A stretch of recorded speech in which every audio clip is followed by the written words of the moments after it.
Olá pessoal, bem-vindos à nossa aula de número 8.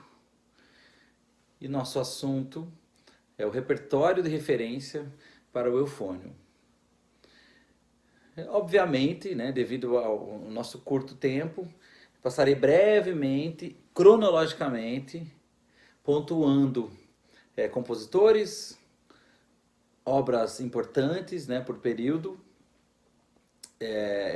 e discutindo também brevemente alguns pontos. Então é importante ter em mente que nosso instrumento é patenteado na década de 1840 por Ferdinand Zoma, na época ainda Império Austro-Húngaro, alemão, atual Alemanha, em Weimar. Também primeiro compositor, primeiro solista para o fone. Não se tem conhecimento, não se tem essas obras, né? Mas sabe-se que ele escreveu muito. E o repertório começa a valer, assim, pra gente lá em 1872, com o nosso concerto para Flicorno no Basso, que é o congênero do eufônio na Itália, e banda de Ponchielli, conceito que será citado adiante. Para pensar em repertório, você precisa pensar no repertório que você utiliza no seu dia a dia, seja ele com banda, câmara, música contemporânea, música popular, né? Então tudo isso constrói o seu repertório.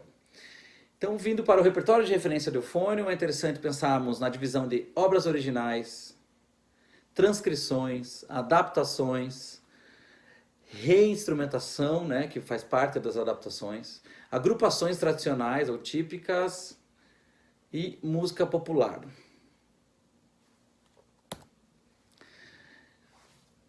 Falando-se de obras originais, então dividiremos em solo, com ou sem acompanhamento, seria seu eufônio com piano, com uma banda, com uma orquestra, ou sozinho.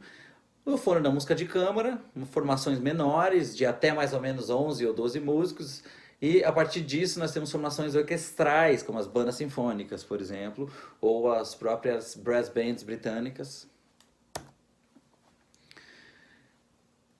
Após, né, esse concerto, que foi descoberto lá também posteriormente, já no século XX, de 1872, do Ponchielli, que é uma peça meio operática, de tema e variações, mais romântica. Nós temos essas peças da virada do século XIX para o XX, acontecendo mais nos Estados Unidos, relacionado com músicos da banda do John Philip Sousa, e então músicos importantes como Simone Mantia, escrevendo temas e variações, como por exemplo essa do All Those Endearing Young Charms. Recomendo todas essas obras, você tem acesso na internet, tanto a vídeos ou a algumas as partituras originais, a compra das partituras. Então recomendo que vocês vão atrás, tá? Anotem e utilizem esse conteúdo para procurar essas peças. Então essas são as peças mais românticas, mas tem variações feitas na virada do século XIX para o XX, utilizadas em todos os conservatórios ou escolas que você vai ter o eufônio, né, em sua lista de instrumentos. Você tem as obras como obras originais solo também as peças de conservatório francesas, que eram peças feitas para competição tanto de composição como dos músicos estreando essas peças, competindo com essas peças, né, como uma atividade de fomento. E então são consideradas e são muito utilizadas. Um bom exemplo é o Andante Allegro de 35 do Barat. Nós temos a parte solo, câmara, já falando da música de concerto mais séria, então uma música mais acadêmica, a partir dos anos 60. Um grande exemplo é a Sonata para Eufone e Piano, de 62, do Tom Ritter George, mesmo compositor daquele concerto conhecido dos trombonistas baixos, para trombone e baixo e orquestra.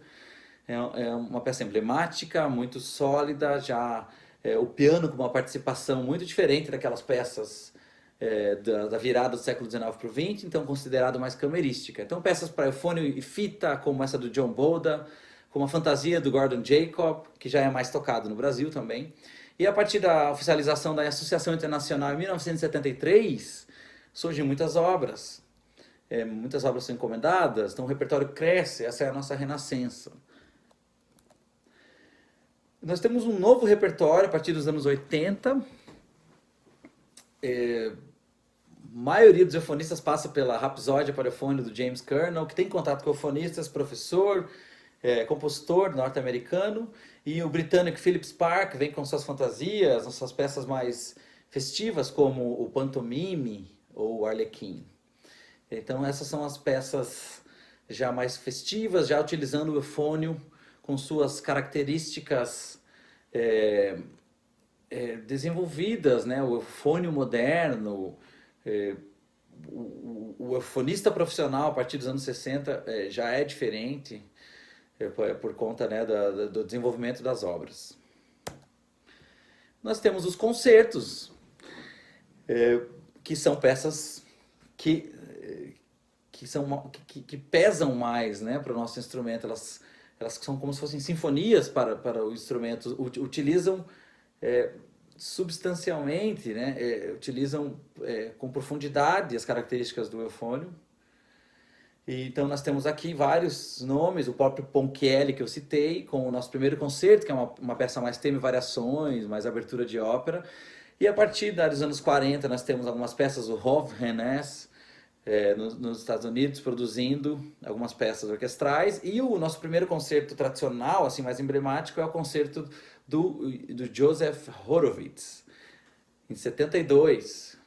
Concerto para eufone e brass band, depois adaptado para uma orquestra de câmara. Muito difundido, muito utilizado nos conservatórios, nas performances. E aqui uma série de nomes, como Gaines, Ian Bach, Linkola, Vladimir Cosma, são esses dois últimos concertos muito emblemáticos, muito difíceis.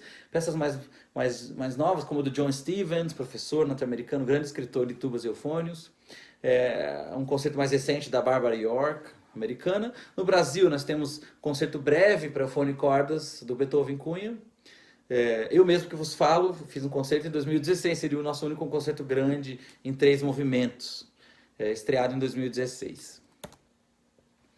Nós temos obras originais da música de câmara. Então a boa notícia é que nós somos sim, o eufônio é sim parte do quinteto de metais, inclusive dessas obras que são tão tocadas do compositor russo Viktor Ewald, que conviveu com grandes compositores da Rússia no século XIX, no final do século XIX. Teve contato com, eu diria, monarcas russos da época, que eram mecenas da música de metais, e pôde compor, então, baseado numa instrumentação mais das brass bands, assim, importada da Europa ocidental, e tendo escrito então para tuba e para um tenor, ali um barítono, que seria o eufônio, então, cobrindo com o que tocam no trombone por aí. Então, mas originalmente essa peça é para eufônio com características muito eufonísticas ou baritonísticas. Então, quinteto para metais e várias outras peças citadas aqui, como Janáček, Capriccio para piano, mão esquerda, instrumentos de sopro. E no Brasil nós temos essa peça emblemática publicada em 46, né, porque o compositor já tinha falecido, é póstuma. Francisco Braga, grande nome, estudou na França com Jules Massenet e teve a oportunidade certamente de ver grandes eufonistas, saxofonistas. Fez essa peça emblemática que é o Diálogo Sonoro ao Luar. Original para sax alto e bombardino, já utilizando características avançadas. Algumas outras peças escritas aí. Obras originais, então, também são as peças orquestrais para banda sinfônica e orquestra sinfônica. Obviamente o Ophicleide é considerado aqui como um predecessor. Então o eufônio pode trabalhar esse repertório, como por exemplo o Mendelssohn, né? Sonho de uma Noite de Verão. Você tem a Sinfonia Fantástica de Berlioz, é feito com tubas, mas por que não? Aí algumas peças emblemáticas como Host, as suítes para a banda militar, o Strauss, o Dom Quixote, Uma Vida de Herói, o próprio Pinheiros de Roma na banda externa. E no Brasil, um compositor que acabou utilizando um pouco o eufônio na orquestra foi o Inhatali. Bom, nós temos algumas agrupações típicas, como a Brass Band britânica, que é mais tradicional, e no mundo inteiro, como por exemplo na Colômbia, você tem o eufônio como um solista da música popular, como por exemplo nas bandas de porros. No Brasil você tem as bandas de música como influência no desenvolvimento de novos gêneros, como o choro. Então você tem esses grandes músicos do choro, Anacleto de Medeiros, que era um professor, e teve músicos daí do Eufônio tocando na banda dos Bombeiros do Rio de Janeiro como influência para as primeiras gravações de música brasileira. Então, o Irineu Batina, que foi professor de Pixinguinha, o Candinho, que é conhecido como Candinho do trombone, mas tocava bombardino. E essas bandas, a banda da Casa Edson e o quarteto da Casa Faulhaber, que sempre tinham bombardinos em suas formações.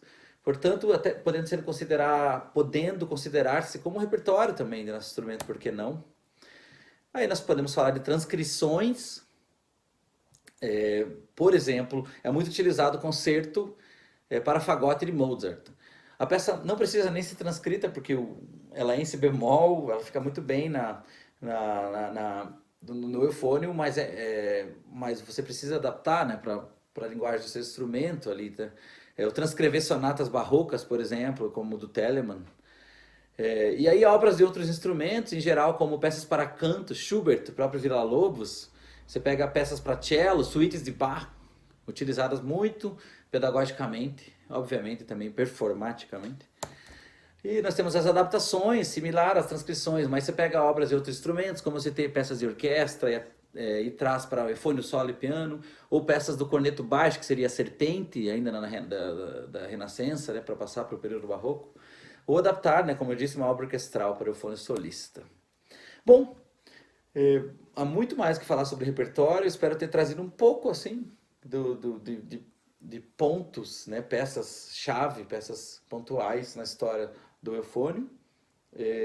Aí você mesmo faz a sua pesquisa adiante e nos encontramos na próxima aula.